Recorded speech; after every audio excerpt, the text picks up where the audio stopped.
Hi, I'm Steve Kalan from NACD, and on today's BoardVision, we're speaking with Michele Hooper.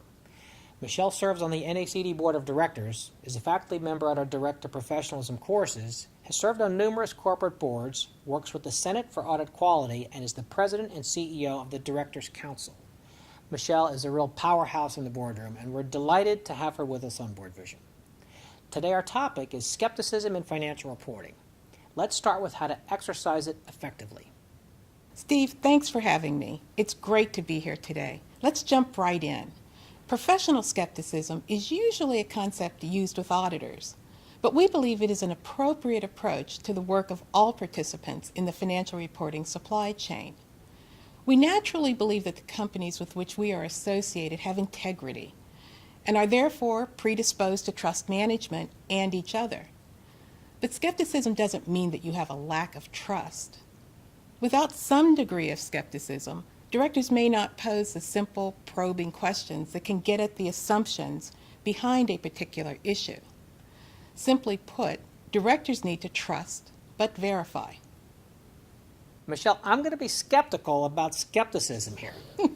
Why does it matter?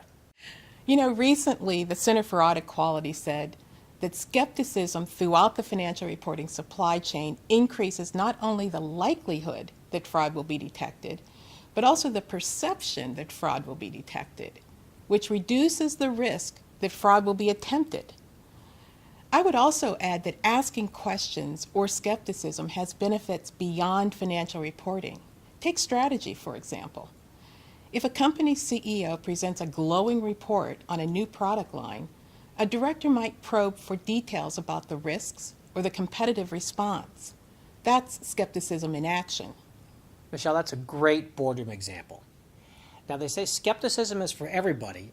How does it apply to others in the financial reporting chain, such as auditors? We expect our auditors to be skeptical, to probe and ask questions, to get behind the numbers. Are the auditors out and about visiting facilities and the business units, talking face-to-face with management? Are they questioning the assumptions behind the various critical accounting estimates?